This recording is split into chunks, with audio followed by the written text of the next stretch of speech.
Bismillahirrahmanirrahim. Assalamualaikum warahmatullahi wabarakatuh.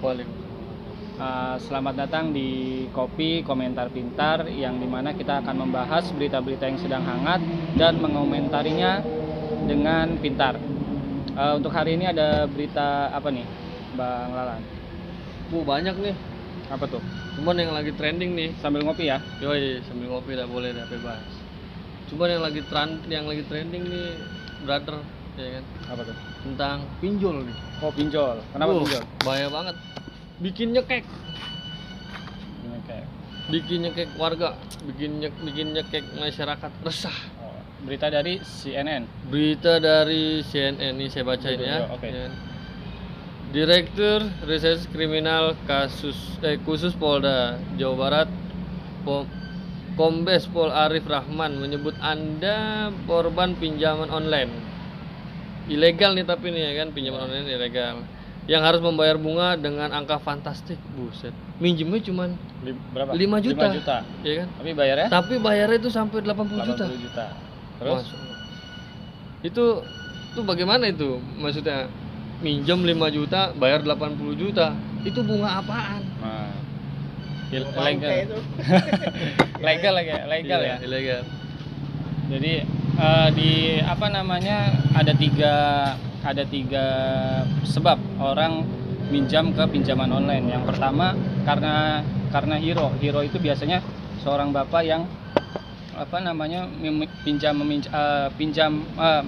melalui pinjaman online buat makan, buat susu anaknya, buat kebutuhan anak istrinya. Biasanya itu yang pertama, kalau menurut saya pribadi, karena hero. Oh, berarti karena tuntutan tuh ya? Ya, karena memang dia kebutuhan yang mendesak. Kedua itu karena kebutuhan pribadi, pemasukan lebih sedikit dibandingkan pengeluaran. Jadi apa namanya, pemasukannya sedikit, pengeluarannya banyak. Jadi dia apa namanya langsung pinjam ke pinjol tadi. Yang ketiga karena gengsi. Jadi teman-temannya kelas atas, dia bernekat untuk meminjamkan ke pinjaman online, memaksakan diri, akhirnya malah terbelit dari pinjaman online itu sendiri. Jadi ada tiga tadi menurut saya pribadi. Hero, terus karena memang dia ngebantu buat keluarga. Kedua karena pengeluaran lebih banyak daripada pemasukan. Ya. Ketiga karena gengsi terhadap teman-temannya, seperti itu. Oh, berarti yang pertama itu hero atas dasar kepemimpinannya dia sebagai keluarga ya karena kan? Terdesak karena untuk kebutuhan susu, keluarga makan, ya kan, segala macamnya. Ya. Dan yang kedua ini karena pemasukan yang lebih sedikit. Apa karena ada sangkut pautnya masalah keadaan saat ini, kayak pandemi yang berlarut-larut tanpa ada ujungnya, nggak ada henti-hentinya kah? Bisa jadi. Maksudnya karena memang sekarang kondisinya pun kiri kanan agak sulit, depan belakang agak sulit. Jadi kemana-mana pun ya seperti itu, sulit lah. Berarti bahaya, brother. Kalau misalnya kita pinjol tuh, dari hal kecil bisa sampai memakan urat nadi, ya kan? Itu jarang banget kami situ.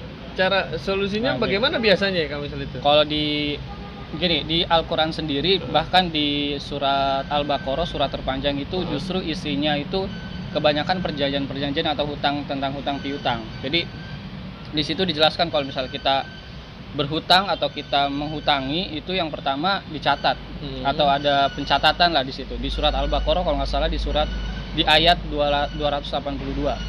Situ yang pertama dicatat. Yang kedua itu ada saksi. Jadi saksinya nggak satu orang. Jadi misalnya satu laki-laki, dua perempuan, atau dua laki-laki, satu perempuan. Kurang lebih seperti itu. Kalau salah mohon maaf, nanti bisa dikoreksi ya. Di surat Al-Baqarah ayat 282. Menurut artikel atau beberapa yang saya baca, hutang itu sebenarnya sunnah, tapi yang bayarnya itu wajib. Tapi realita yang sekarang itu kebalik. Hutang itu wajib, bayarnya sunnah. Nah, itu yang salah. Jadi lebih baik kita berhutang daripada kita terbelit dalam riba. Jadi hutang sendiri tadi sunnah, ya yang bayar itu wajib. Jadi bagaimana sikap kita ketika kita dihutangi, minta nggak enak, terus didiamin seenaknya, kan bingung kan. Jadi ada beberapa tahap yang seharusnya kita bisa jalanin dulu sebelum kita mengikhlaskan. Kalau memang bagus mengikhlaskan dari awal ya silakan. Tetapi ada tahap-tahap yang kita untuk bisa menagih dulu dari awal gitu. Misalnya secara baik-baik, sekali, 2 kali, sampai 3 kali mungkin kita terlalu capek, baru kita bisa mengikhlaskan. Jadi gini, kalau misalnya itu kan secara proses Islam itu sendiri ya kan. Dalam Islam sudah tertulis dengan gamblangnya dalam Al-Qur'an ya kan. Ya. Tapi secara untuk membelanya dalam Islam itu sendiri, karena setiap masyarakat itu kebutuhannya kan bervariasi ya kan. Itu cara untuk Islam mensejahterakannya itu bagaimana? Solusi. Ya kan? Solusinya, solusi membantunya lah gitu. Nah, kan tadi kan saya bilang ada 3, karena hero, kebutuhan, sama karena gengsi. Sebenarnya kalau dari 3 ini bisa ditutup, untuk meminjam pinjaman online sendiri pun kita bisa tidak ke sana. Nah, kedua dari kitanya sendiri dulu, kita harus bisa pribadi yang punya dari kita sendiri yang punya penghasilan tetap harus bisa punya sifat sensitivitas terhadap lingkungan kiri kanan kita, depan belakang kita. Bahkan di dalam siroh sendiri ketika kita masak dan aromanya itu tercium bagi tetangga kanan kiri, itu udah wajib kita berbagi makanan tersebut. Jadi kalau kita bisa memperhatikan kanan kiri satu orang aja, misalnya kanan kiri satu orang, kanan kiri lagi, kayak level marketing gitu ya. Ini wangi kopi wajib nih Bang. Bagi-bagi nih. Bagi-bagi wajib tuh. Jadi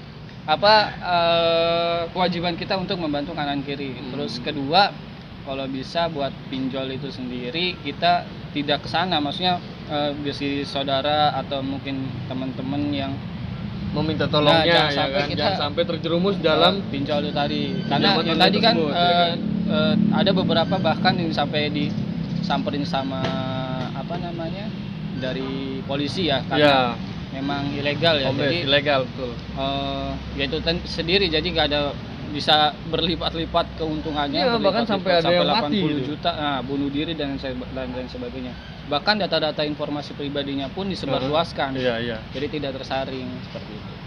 Jadi kita yang bisa menahan atau kita yang bisa punya sensitivitas kepekaan terhadap lingkungan sekitar.